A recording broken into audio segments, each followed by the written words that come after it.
Hello friends, welcome back to my YouTube channel दिया और बाती। हम में आप आगे देखेंगे कि पूरा राठी परिवार होली मनाने के लिए हनुमान गली में आया हुआ है और वहाँ पर मीना और भाभो भी हैं।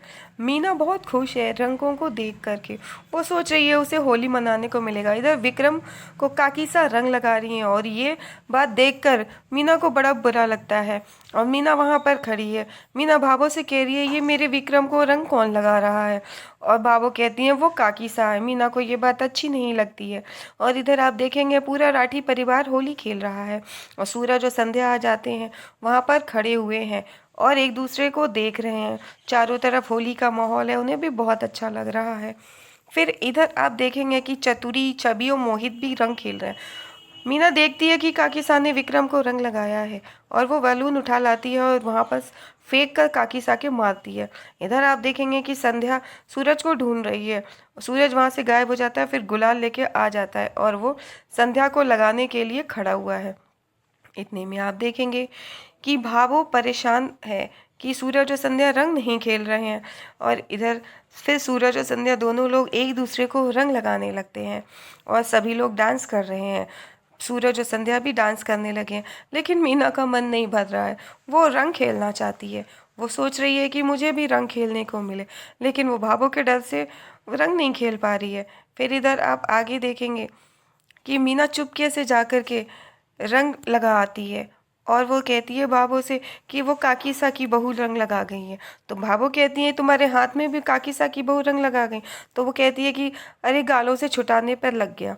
इतने में फिर आप देखेंगे कि एक पुलिस वाला वहाँ पे वकील साहब के साथ आ रहा है और वो मोहित को ढूंढ रहे हैं और ये लोग देख रहे हैं कि पुलिस आ रही है। इधर आप देखेंगे कि पुलिस वाला मोहित के पास जाकर के कहता है कि कोर्ट के आदेश हैं, आपको 24 घंटे में डीएनए टेस्ट करवाना है। और इधर आप देखेंगे कि मोहित डीएनए टेस्ट के लिए राज़ी हो जाता है और वो कहता है अपने परिवार से कि आप लोग होली एंजॉय करिए, कि मैं यूँ टेस्ट करा के आया, डरने वाली कोई बात नहीं है। इतना कह करके मोहित वहाँ से चला जाता है। फिर इधर आप देखेंगे कि भाभो पूरा राठी परिवार बहुत परेशान है और इधर संध्या खुश है कि चलो डीएनए टेस्ट हो जाएगा, कि सब कुछ सामने आ जाएगा कि क्या सच है क्या झूठ है। इधर आप देखेंगे कि मोहित जब डीएनए के लिए जा रहा होता है, उसके कुछ दोस्त रंग लगाने लगते हैं और वो आई कार्ड दूसरे दोस्त के गले में डाल देता है और वहाँ से चुपके से निकल आता है। और इधर आप देखेंगे कि मीना रंग खेलने के लिए बहुत परेशान है, भाभो से रंग नहीं खेल रही। इधर मोहित बैठा हुआ है। कुछ दोस्त उसके पास आकर के उसे रंग खेलने के लिए कहते हैं।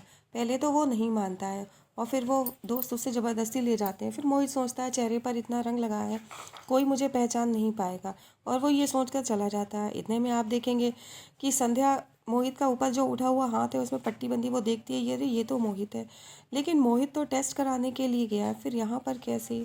वो ये सोचती है तो फिर उसे यकीन नहीं होता और वो उसी वैन के पास जाकर के देखती है कि टेस्ट किसका हो रहा है। वो देखती है कि वहाँ पे तो मोहित खड़ा है, लेकिन वो उंगली देखती है, फिर वो सोचती है कि ये मोहित नहीं है। इतने में आप आगे देखेंगे कि वो मोहित पर शक कर रही है और फिर वो वापस वहीं पे पहुंच जाती है जहाँ पर मोहित रंग खेल रहा है। आप वहाँ पर खड़े होकर सोच रही होती है। इतने में सूरज आ जाता है और वो सूरज से बात करती है और सूरज को सारी बात बताती है कि कैसे मोहित वहाँ से निकल आया और क्यों वो सबको धोखा दे रहा है। इतने में आप देखेंगे कि जो ये बात संध्या जब सूरज को बता रही होती है तो भाभो सुन लेती हैं और भाभो संध्या को डांटती हैं। लेकिन संध्या उनको समझाती है कि मैं खुद चाहती हूँ कि सच सामने आ जाए और मैं ये नहीं कह रही हूँ कि इमली सच है, मैं तो मोहित पे ही विश्वास करती हूँ। इधर आप देखेंगे छवि भी कहती है कि भाभी तुमको अपने देवर से ज़्यादा उसे अपनी फ्रेंड पर विश्वास है। संध्या कहती है ऐसी बात नहीं है, मैं सच के साथ हूँ। इधर मीना भी देख रही है, सभी लोग संध्या को देख रहे हैं। भाभा भी चुप हो गई हैं, उन्हें समझ में नहीं आ रहा कि क्या सच है क्या झूठ है। इतने में आप देखेंगे संध्या जो कह रही है, घर के सभी लोग वो बात सुनते हैं और बाबा साहब भी एकदम चुप शहर बिल्कुल शांत हो जाते हैं। उन्हें समझ में नहीं आता क्या सही है क्या गलत है। इधर सूरज भी खड़ा है। इतने में संध्या पानी का पाइप लेकर के मोहित के ऊपर चला देती है जिससे कि उसका रंग धुल जाए। इधर आप देखेंगे कि पानी वाला पाइप चल रहा है और जो रंग हल्के हल्के धुल रहा है। सभी लोग देखते हैं कि जब रंग छूट जाता है तो वो मोहित ही है, संध्या जो सही कह रही थी। और भावों को देखकर बहुत गुस्सा आती है। भावो सोचने लगती हैं कि कैसे मोहित ने उनको विश्वास दिलाया था कि भावो, मैं सबसे झूठ बोल सकता हूँ, लेकिन आपसे और बाबा साहब से कभी झूठ नहीं बोल सकता, आपको कभी धोखा नहीं दे सकता हूँ। भावो ये बात सोचकर बहुत परेशान हो रही हैं और मोहित ने जो भी कहा है वो सब उनको याद आ रहा है। इधर मोहित ने जो चोरी की वो पकड़ी गई। इधर आप देखेंगे मोहित का जो झूठ था वो सबके सामने आ गया। भावो मोहित को एक झापड़ लगाती हैं और उसको बहुत डांटती हैं। और आप देखेंगे मीना भी देख रही है, बिल्कुल शांत हो गई है। और इधर सभी लोग घर पहुंच जाते हैं। घर पहुंचकर मोहित खड़ा हुआ है और जब आप लोग आगे देखेंगे कि संध्या कहती है कि अब क्या किया जाएगा, सभी लोग इस बात पर उंगली उठा रहे हैं कि अब क्या करें, इस तो मोहित की ही गलती है, मोहित ने ही झूठ बोला। तो संध्या कहेगी कि बाबू अब एक यही रास्ता बचता है कि इमली और मोहित की शादी करा दी जाए। इतने में आप देखेंगे कि संध्या के ऐसा कहने पर सब लोग ये सुन के हैरान हो जाते हैं। और जो संध्या कह रही है इमली और मोहित की शादी के लिए, वो बाबू को समझ में नहीं आ रहा है कि क्या किया जाए।